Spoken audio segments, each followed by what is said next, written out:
आगे बढ़ते हैं जी, और अब बात करते हैं जनाब के वफाकी काबीना ने चीनी बहरान पर इंक्वायरी कमीशन को मजीद 3 हफ्ते का वक्त देने की मंजूरी दे दी। वज़ीर-ए-आज़म इमरान खान की ज़ेर सदारत वफाकी काबीना के इजलास में मुआवने खुसूसी बराए एहतसाब शहजाद अकबर ने कमीशन को वक्त देने पर ब्रीफिंग दी, जिसके बाद काबीना अरकान ने इंक्वायरी कमीशन को मजीद वक्त देने की मंजूरी दे दी है। ज़राए के मुताबिक शुगर मिल्स की जानिब से रिकॉर्ड की फराहमी और फॉरेंसिक ऑडिट में अदम ताउन और कोरोना रिपोर्ट की हतमी तश्कील में बड़ी रुकावटें करार दिया गया है। ज़राए के मुताबिक बहुत सी शुगर मिल्स का रिकॉर्ड अब भी मैनुअल और रजिस्टर पर है, जिसका हसूल और तस्दीक में कमीशन को मुश्किलात का सामना है। रिपोर्ट के मुताबिक चीनी की बरामद का फैसला गलत करार देते हुए कहा गया है कि चीनी बरामद से कीमतों में इजाफा हुआ, चीनी बरामद करने वालों ने सब्सिडी की रकम भी वसूल की और कीमत बढ़ने का फ़ायदा भी उठाया। अगर ओवरऑल इस हवाले से जो इम्पैक्ट जो इस रिपोर्ट में दर्ज किया गया है वो तकरीबन इन 3 अरब रुपए की सब्सिडी को जब उन्होंने यूटिलाइज किया है होर्डिंग के ज़रिए, तो वो तकरीबन 70 से 80 अरब रुपए का इम्पैक्ट है जो इस रिपोर्ट में सामने आया है।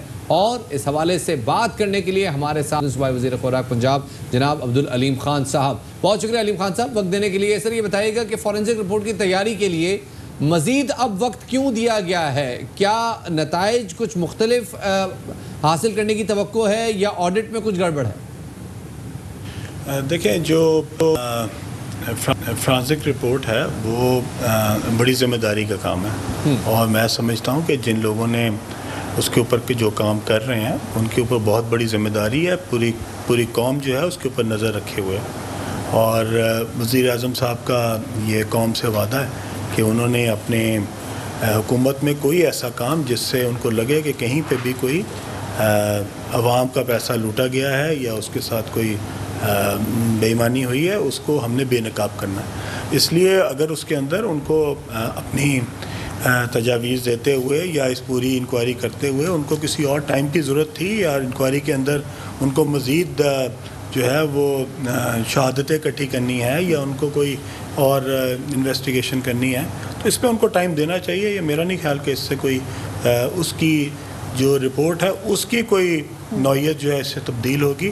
मेरा ख्याल में इससे बल्कि बेहतरी आएगी। कोई ना कोई उसमें जो कमी रह जाती या कोई और काम इनकम्प्लीट रह जाता उसको भी कंप्लीट किया। अच्छा, अलीम साहब ये कहेगा कि शहबाज शरीफ ने आटा और चीनी बहरान पर जारी इंक्वायरी कमीशन की रिपोर्ट में ताख़ीर को हुकूमत की मिलीभगत करार देते हुए कहा है कि काबीना ईसीसी और सब्सिडी की मंजूरी देने वाले इस बहरान को जिम्मेदार हैं। आपका रद्द-ए-अमल जानना चाहेंगे इस पर? देखें, असूली तौर पे तो मेरे ख्याल में ये टाइम ऐसा नहीं है कि जिसमें हमें ये पॉलिटिकल स्कोरिंग की ज़रूरत हो। मेरे ख्याल में शहबाज साहब को भी कोशिश करनी चाहिए कि वो इन दौरान जब अब मुल्क बहुत बड़ी क्राइसिस में है और एक बहुत बड़ी जो वबा है उसकी वजह से हमारे ऊपर जो है इस वक्त बहुत सारी ज़िम्मेदारियाँ हैं जिसमें हम सब ने बतौर कौम मिल के इससे ओहदा बरा होना है और हमने इसमें से निकलना है। तो कोशिश ये करनी चाहिए कि सियासत को इस वक्त बालाए ताक रखते हुए इस टाइम पे कम अज़ कम हम सारे मिल के पाकिस्तानी बन के इसके लिए कोशिश करें कि हम इसमें से निकलें और इसके जो मसाइल हैं वो हम सब के लिए साझे हैं। अगर इस मुल्क की इकॉनमी जो है वो नीचे जाती है तो इस पूरे मुल्क के लिए जाएगी। इससे जो वज़ीर-ए-आज़म है वो वज़ीर-ए-आज़म PTI नहीं है, वो वज़ीर-ए-आज़म पाकिस्तान है और उनकी हुकूमत जो है वो इस वक्त पाकिस्तान की हुकूमत है। उसको उनको सपोर्ट करना चाहिए, उसको उनके साथ मिलना चाहिए और कोशिश करनी चाहिए कि हम इस ये जो मुश्किल वक्त है, क्राइसिस है, इससे हम सारे मिल के जो है वो निकलें। बाकी जहाँ तक इस की इन्वेस्टिगेशन है, जब उसकी रिपोर्ट आ जाएगी तो वो रिपोर्ट जो है वो शहबाज साहब भी पढ़ लें और अगर उनको लगे कि उसके अंदर कोई चीज़ जो है वो इनकम्प्लीट रह गई है तो उसकी निशानदेही ज़रूर करें।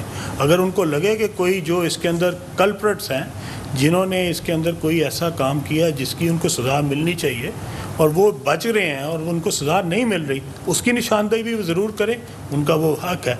लेकिन उससे पहले बोलना और उसके बारे में चीज़ों को खुद ही अपनी तरफ से बना के लगाना मेरे ख्याल में किसी तरह भी उनके शाया निशान नहीं है और उनको इससे अब करना चाहिए। सही, बहुत बहुत शुक्रिया जी। अलीम खान साहब हमारे साथ मौजूद थे और बड़ा मेरे ख्याल में नपतोला बड़ा बैलेंस्ड उनका आर्गुमेंट है कि अगर आपको रिपोर्ट पे क्योंकि रिपोर्ट पब्लिक हो चुकी है तो रिपोर्ट की में अगर आपको कोई कमी नजर आ रही है तो आप उसकी निशानदेही करें। एग्जैक्टली कि जब रिपोर्ट पब्लिश हो जाएगी तो आप देख लीजिएगा, जो फिर आपको लगा तो फिर आप उस पर बात कर लीजिएगा। लेकिन शफात, पहले जिसे 2 हफ्ते का टाइम दिया गया था और अब जो टाइम है वो बढ़ा के उसको 3 हफ्ते कर दिया गया है। पहले कह जाए कि जी 25 अप्रैल को रिपोर्ट आएगी, लेकिन करते करते डेट आगे चली गई है। और अब यही कहीं ना कहीं शुबा जाहिर किया जा रहा है कि जो पहले जो मुख्तसर जो रिपोर्ट सामने आई थी कि कहीं ऐसा ना हो कि जो तफसीली रिपोर्ट आए तो उसके जो आउटकम्स हों वो समहाउ तफसीली रिपोर्ट से थोड़े बहुत डिफरेंट। एग्जैक्टली मेरे ख्याल में यहाँ पे थोड़ी सी लैक ऑफ अंडरस्टैंडिंग है कि रिपोर्ट का कंटेंट है क्या। रिपोर्ट जो आई है उसमें तो ये है कि जनाब ये कानून बनाया गया और इस कानून से इन लोगों ने फ़ायदा उठाया। अब ज़ाहिर है जब लोगों ने फ़ायदा उठाया तो उन्होंने कानूनी काम किया है, लेकिन मसला ये है कि जिन लोगों ने फ़ायदा उठाया क्या उन लोगों ने वो खुद से उठाया या उन्होंने हुकूमत को मजबूर किया कि वो सब्सिडी दे और ऐसी पॉलिसीज दे, यानी इन्फ्लुएंस किया। ये वो चीज़ है जिसका ऑडिट होना है। साथ ही बहुत सारी चीनी ऐसी है जो कि दिखाई गई है कागजात में कि वो अफगानिस्तान एक्सपोर्ट की गई है, लेकिन दर हकीकत वो एक्सपोर्ट नहीं भी की गई। ये ऑडिट होना बहुत ज़रूरी है ताकि पता चल सके कि कौन से ऐसे ग्रुप्स हैं कि जिन्होंने इस चीनी बहरान को क्रिएट किया, फैब्रिकेट किया और बाद में हुकूमत पे वो असरअंदाज भी हुए।